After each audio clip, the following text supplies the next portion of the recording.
What do you do when you're burnt out? Shit, I think you can hear the AC in the background, but it's it's whatever. Anyways, that like I was saying, what do you do when you're burnt out? You know, I've lived my life. I'm not gonna say differently than everybody else. I'd say I've had a pretty normal life. I've gone through most of the stages as a teenager. I go through these creative surges, and then I get demotivated. And the one thing about demotivation or motivation in general is it really is just something that is just out of your control. I mean, there are really just a bunch of factors that go into motivation and how your own passions go.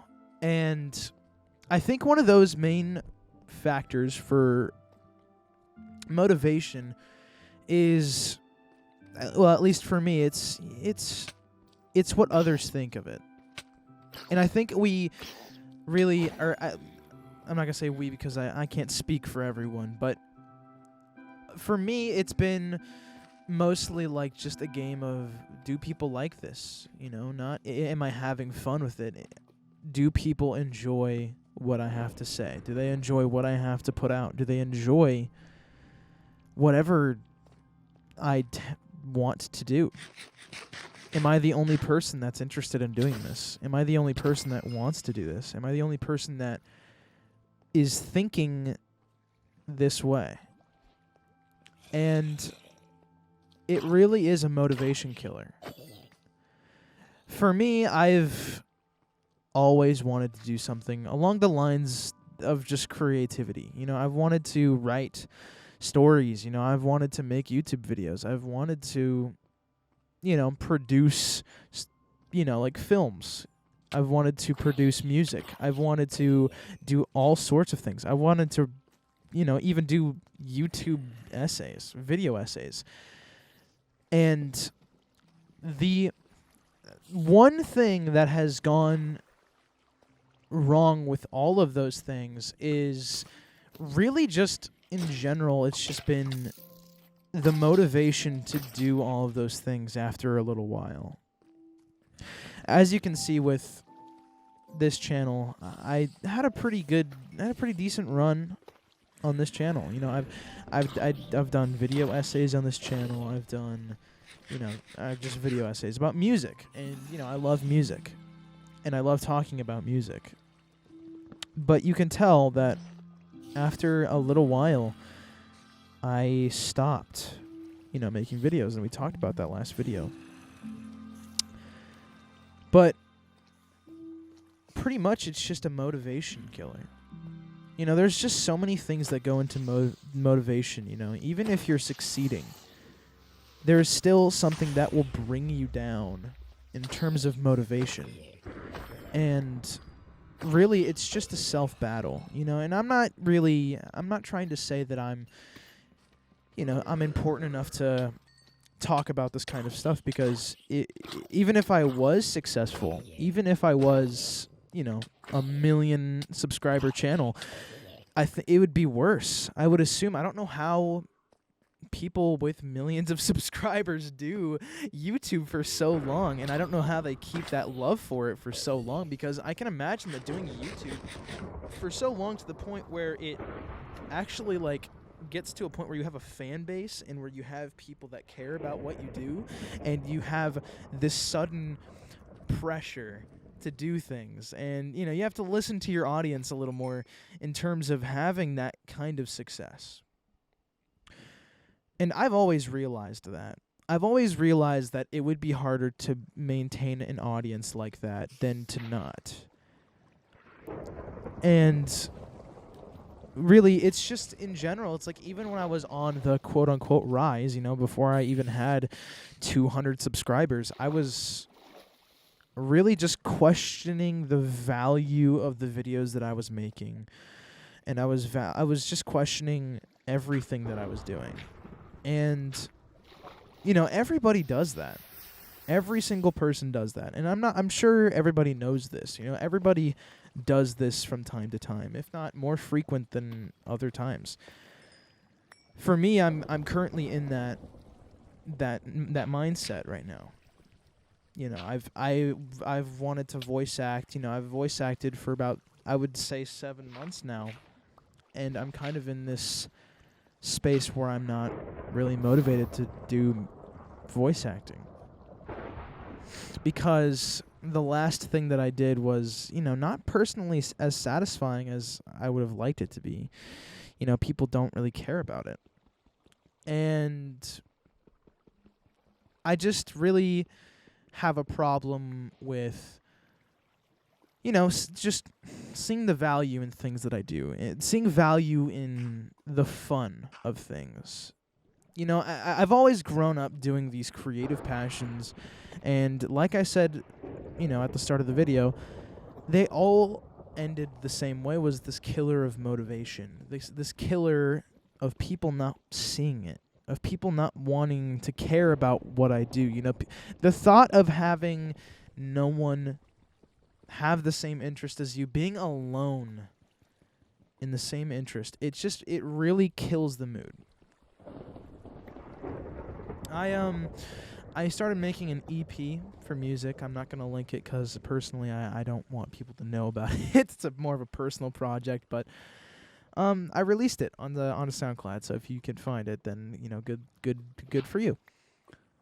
I released it. It was 5 songs, and after I released it, I sent it to my friend, and he gave it a 7 out of 10. And he's probably the most, I wouldn't say the most, but he's kind of picky. He when he tells the truth, he really does critique what you do and how you do it in terms of, what you're doing. So he went through this whole thing. He went through every single song, and he told me the flaws of it. And it really is not like anything serious. I could just make more songs. I could just make more songs. I can keep getting better. I could do more. And that's what I realize is, I've had teachers in the past that have said I'm capable of more. Not even just teachers. Like, most people that I know probably think that I'm capable of doing a lot more. And that's okay. I think it's a good thing to realize that you're capable of more. And not necessarily not doing anything about it, but I think the title of being capable of more is really just like it's a title. It kind of just puts a little bit of pressure on you. Especially around the people that tell it to you, like teachers. I guess you don't really care what a teacher says. If you get like a D in a class and they say you're capable of more, well, no shit, you're capable of doing more. Just turn in assignments. It's not that hard. But when someone like your best friend, like if you send, like I just said, like as an example, the music that I released, the EP that I released that I sent to my friend, essentially what he was saying that it was capable of more. It had potential to be more. And I think potential is really just one part of success. Potential, Hard work is the other half. And really it's really hard to work hard. For me, at least. There are people that are just naturally hard workers. There are people that just naturally want to chase their dreams. There are just people that naturally want to go get their dream car. People that naturally just want to go work. People that naturally just want to go voice act. They naturally want to be writers. They want to naturally do AP classes. Going back to me for a second, I have never really been a hard worker. And I think that's been one of my biggest insecurities since I've been probably 15 years old, when I started really getting more passions towards myself. I've never really been a hard worker, and it's always been motivating. Like, it's just been, like, not really motivating. And to me, I don't think I really have potential either. It's like really potential, talent, whatever you want to call it. You can say that you don't have it when it really is there. You know, you can say you believe in it or you don't. Naturally, things just go well. But there are people like me that really just don't think that potential is in their in their veins, and that's okay. You know, for me, I just got to work harder, and I realize that. Sometimes you gotta realize that you need to put in more work. You need to start caring about certain things if you really want to pursue your dreams. My dream job is to be a writer. And this summer I haven't been writing at all. So, or I mean, I've been writing, but you know, I don't necessarily think that my writing is good, and that's okay. You know, you're not gonna start writing a best-selling book. You're not gonna start writing a nominated comic book. You're not gonna start at a professional voice acting level. You're not gonna start at 1 million subscribers each time. You're gonna start at 0. And that is everyone. I'm not just talking about me. I'm not talking about you. I'm not talking about most people that really are at, you know, like 100 subscribers.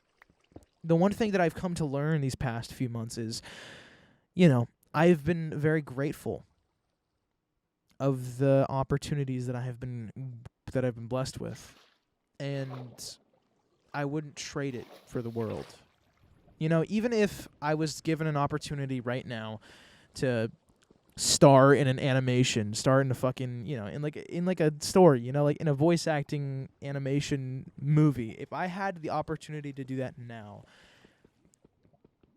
I don't think I would. Because I think one part of working hard is to time things correctly. You need to be timing everything. And yeah, I think that's the most important part of working hard. And that's that's basically it. You know, yeah. If you have that natural ability to work hard, if you have that, you know, that your parents drive, that they've always taught you to work hard, then good. That's good. Then keep working hard.